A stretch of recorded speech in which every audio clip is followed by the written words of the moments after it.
तो स्वागत है हमारे चैनल में। आज आपको 23 मार्च का सारे शिफ्ट का इम्पोर्टेंट क्वेश्चन जो पूछा गया था आज के शिफ्ट में, वो आपको हम करवाने जा रहे हैं। चलिए तो शुरुआत करते हैं पहले क्वेश्चन के साथ कि पहला क्वेश्चन क्या पूछा गया था आपको। देखिए पहला प्रश्न प्रश्न जो था, देखिए poverty and un British rule in India पुस्तक के लेखक कौन है, ये पूछा गया था। तो इसका सही आंसर हो जाएगा दादा भाई नौरोजी। देखिए यह पुस्तक जो है 1901 में प्रकाशित हुई थी और इसमें उन्होंने धन निकासी का सिद्धांत दिया था। दादा भाई नौरोजी को हम लोग grand old man of India भी कहते हैं और वे ब्रिटिश संसद के सदस्य बनने वाले पहले भारतीय थे। तो ये तीनों पॉइंट भी आपको याद रखना है, आगे पूछ सकता है। फिर आपको था कि नर्मदा नदी के तट पर हर्षवर्धन को किस शासक ने पराजित किया था। तो पुलकेशिन सिंह द्वितीय ने पराजित किया था। ठीक है, यह युद्ध कब हुआ था? 1618 से 1919 ईस्वी के बीच में हुआ था। और पुलकेशिन सिंह द्वितीय ने चालुक्य वंश का राजा था उस समय। और इस जीत का वर्णन आपको रवि कृति के ऐहोल परिस्थिति अभिलेख में मिलता है। तो आपको ये भी ध्यान रखना है।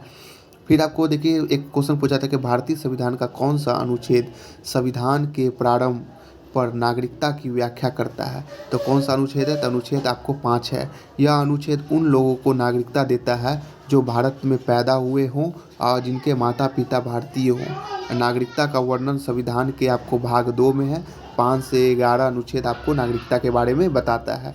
ठीक है, फिर आपको सवाल पूछा था कि संविधान का अनुच्छेद 6 किससे संबंधित है। तो पाकिस्तान से भारत आए नागरिकों मतलब पाकिस्तान से भारत आए व्यक्तियों के लिए आपको अनुच्छेद 6 संबंधित है। ठीक है, तो उसके बाद फिर आपको एक सवाल पूछा गया कि अनुच्छेद 10 का मुख्य प्रावधान क्या है। तो नागरिकता के अधिकारों का निरंतरता। ठीक है, इसके अनुसार किसी व्यक्ति को की नागरिकता संसद के द्वारा बनाए गए कानून के अधीन बने रहेगी। तो अनुच्छेद 10 यही बताता है। फिर एक सवाल आपको पूछा गया था कि 74वें संविधान संशोधन 1993 के द्वारा कौन सा नया भाग जोड़ा गया था। तो भाग 9A जोड़ा गया था 9 को। यह संशोधन जो था नगर पालिका का संवैधानिक दर्जा देने के लिए लाया गया था और 1 जून 1993 को प्रभावी हुआ था। तो आपको ये भी ध्यान रखना है। ठीक है, फिर एक प्रश्न पूछा गया था कि नगर पालिकाओं के लिए संविधान में कौन सा अनुसूची जोड़ी गई थी। तो 12वीं अनुसूची जोड़ी गई थी। ठीक है, इसमें विषय कितने थे? 18 विषय थे। तो आपको ये भी याद रखना है। फिर एक सवाल था कि दल बदल विरोध कानून किस अनुसूची में है। तो 10वीं अनुसूची में है। 52वां संविधान संशोधन 1985 के द्वारा जोड़ा गया है। तो आपको भी ये भी एक्स्ट्रा पॉइंट को नोट करके रखना है। फिर आपको एक सवाल पूछा गया था कि देखिए ग्लोबल फॉरेस्ट रिसर्च असेसमेंट 2025 के अनुसार वन क्षेत्र में भारत का रैंक कितना है। तो 9वां स्थान है। ठीक है, तो आपको ये भी ध्यान रखना है। देखिए 2020 में भारत का स्थान 10वां था, सुधार कर 9वें स्थान पे अभी आ गया है। ठीक है, फिर आपको एक सवाल पूछा गया था कि वार्षिक वन क्षेत्र वृद्धि में के मामले में भारत विश्व में किस स्थान पर आता है। तो आपको तीसरे स्थान पे आता है। ठीक है, तो ये भी ध्यान रखना है। फिर एक सवाल पूछा गया था कि सिंधु घाटी सभ्यता का सबसे बड़ा भारतीय स्थल कौन सा है। तो राखीगढ़ है जो कि हरियाणा में है। राखीगढ़ हरियाणा के हिसार जिले में है। और प्रोफेसर वसंत सिंधे के नेतृत्व में 2013 से 16 के दौरान खुदाई हुई थी। अब मोहनजोदाड़ो से भी बड़ा स्थल माना जा रहा है इसको। ठीक है, तो ये भी आपको ध्यान रखना है। फिर एक सवाल पूछा गया था कि 2011 की जनगणना के अनुसार सबसे कम जनसंख्या घनत्व वाला राज्य कौन है। तो अरुणाचल प्रदेश है। घनत्व के मात्रा में 17 व्यक्ति प्रति वर्ग किलोमीटर है। और सबसे अधिक कौन है? तो अपना बिहार 1106 किलोमीटर 1106 है उसका घनत्व है। तो याद रखिएगा। देखिए फिर आपको पूछा गया था कि विश्व पोलियो दिवस 2025 का थीम क्या है। तो end polio every child every vaccine everywhere. तो आपका ये थीम था। और पूछ सकता है पोलियो दिवस कब मनाया जाता है। तो 24 अक्टूबर को मनाया जाता है। तो ये भी आपको ध्यान रखना है। देखिए कपास की खेती के लिए उपयुक्त मिट्टी कौन सी होती है। तो काली मिट्टी होती है जिसे हम लोग रेगुड़ मिट्टी भी कहते हैं या ब्लैक कॉटन सॉइल भी कहते हैं। यह महाराष्ट्र और गुजरात के क्षेत्र में प्रचुर मात्रा में पाया जाता है। ठीक है, तो ये भी आपको ध्यान रखना है। उसके बाद आपको एक सवाल पूछा गया था कि पौधे में जल और खनिज का परिवहन कौन सा उत्तक करता है। तो जाइलम उत्तक करता है। जाइलम देखिए एक दिशीय है। ठीक है, एक दिशीय कार्य करता है मतलब नीचे से ऊपर। ठीक है, यह मृत कोशिका से बना होता है। तो आपको ये भी ध्यान रखना है। ठीक है, उसका फिर सवाल पूछा गया था कि पत्तियों के द्वारा बनाए गए भोजन को पौधे के अंगों तक कौन पहुंचाता है। तो फ्लोएम पहुंचाता है। देखिए ठीक है, तो ये भी ध्यान रखना है। फिर एक सवाल पूछा था पैराकाइमा उत्तक का मुख्य कार्य क्या है। तब भोजन का संग्रहण करना। देखिए, जब ये पौधा सबसे सरल अस्थायी ऊतक है। ये पौधे का जो है ना पैरेन्काइमा जो सबसे सरल अस्थायी ऊतक है, जो प्रकाश संश्लेषण में भी मदद करता है। पैरेन्काइमा करता है, कौन करता है? पैरेन्काइमा। इलेक्ट्रॉन की खोज 1897 में किसने की थी? जे थॉमसन ने की थी। थॉमसन ने कैथोड किरण का प्रयोग के दौरान इसकी खोज की और परमाणु का क्या प्लम पुडिंग मॉडल भी दिया था। किसने? जे थॉमसन ने। फिर आपको न्यूट्रॉन की खोज के का श्रेय किसको जाता है? तो चैडविक को जाता है, 1932 में किया था। ठीक है, न्यूट्रॉन एक उदासीन कण है, ठीक है, जो परमाणु के नाभिक में पाया जाता है, तो ये भी आपको ध्यान रखना है। प्रोटॉन की खोज और नाभिक का पता किसने लगाया था? द अर्नेस्ट रदरफोर्ड ने लगाया था। रदरफोर्ड ने अपने सिद्धांत में गोल्ड फायरिंग एक्सपेरिमेंट के जरिए परमाणु संरचना का व्याख्या किया था। आपको ध्यान रखना है।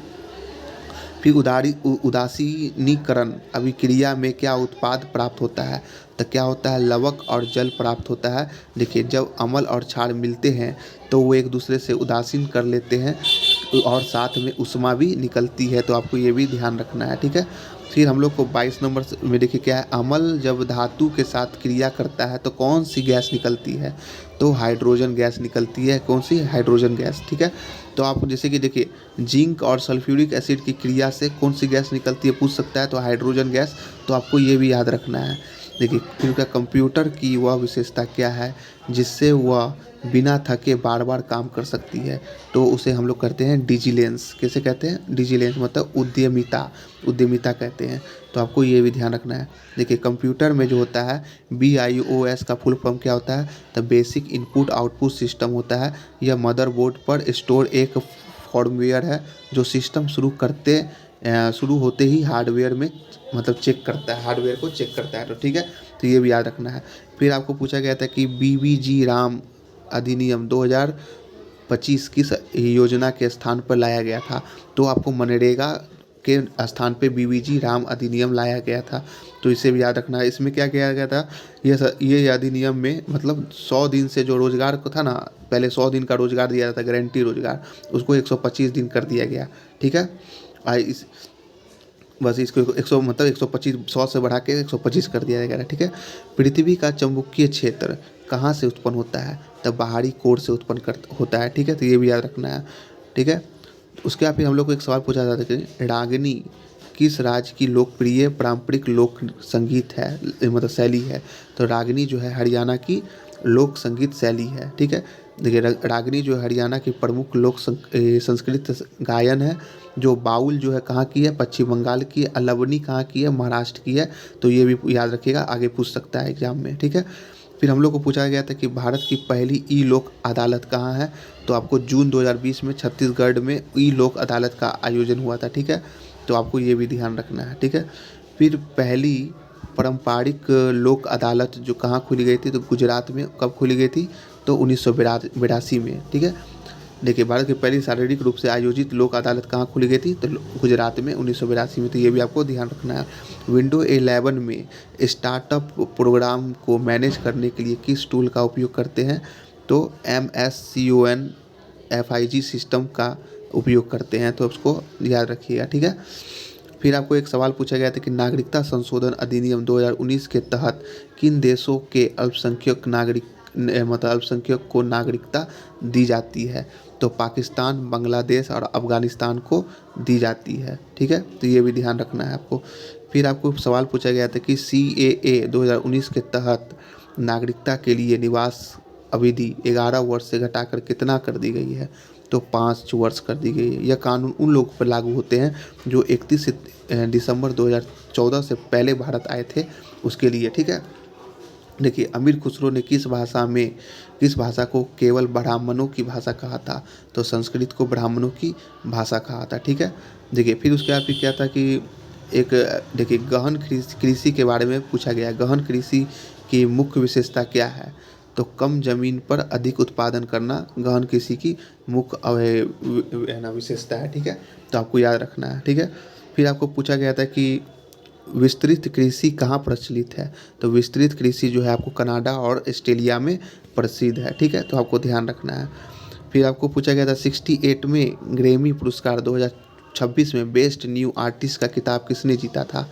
तो ओलिविया डीन ने जीता था। कौन? ओलिविया डीन ने जीता था। यह समारोह लॉस एंजलिस में आयोजित हुआ था, ठीक है। और ओलिविया डीन ने एक ब्रिटिश नागरिक है, उसी ने जीता था, ठीक है। देखिए 68 ग्रैमी में एल्बम ऑफ द ईयर किसने जीता है? तो बेड बेनी ने जीता है। किसने? बेड बेनी ने। यह एक स्पेनिश एल्बम के लिए पहली ऐतिहासिक जीत मानी जाती है, ठीक है, मानी गई है, ठीक है। फिर उसके बाद फिर आपको पूछा गया था प्रधानमंत्री विकसित भारत रोजगार योजना कब लागू हुआ था? 1 अगस्त 2025 को लागू हुआ था, ठीक है। अब 15 अगस्त 2025 को इसकी घोषणा की गई थी। इसका लक्ष्य है कि 3.5 करोड़ नई नौकरी पैदा करना, ठीक है। उसके बाद फिर आपको पूछा गया था इंग्लैंड के किस क्रिकेटर ने 2025 में नाइटहुड की उपाधि दी गई है? तो जेम्स एंडरसन को नाइटहुड की उपाधि दी गई है। तो देखिए प्लासी के युद्ध कब और किसके बीच हुआ था? तो 23 जून 1757 को हुआ था। रॉबर्ट क्लाइव और सिराजुद्दौला के बीच हुआ था, ठीक है। तो इसको याद रखना है। फिर बक्सर का युद्ध आपको पूछा था 1764 में हुआ था। इसमें ब्रिटिश सत्ता को पूर्णतः स्थापित करने में मदद की थी बक्सर के युद्ध में, ठीक है। तो याद रखना है। फिर आपको सवाल पूछा गया था कि आसियान का कौन सा देश भारत में का मतलब भारत का प्रवेश द्वार कहलाता है? तो कौन सा? म्यांमार। म्यांमार जो है भारत का प्रवेश द्वार कहलाता है। म्यांमार जो है भारत के साथ 1643 किलोमीटर थल सीमा साझा करता है, ठीक है। तो ये आपको ध्यान रखना है।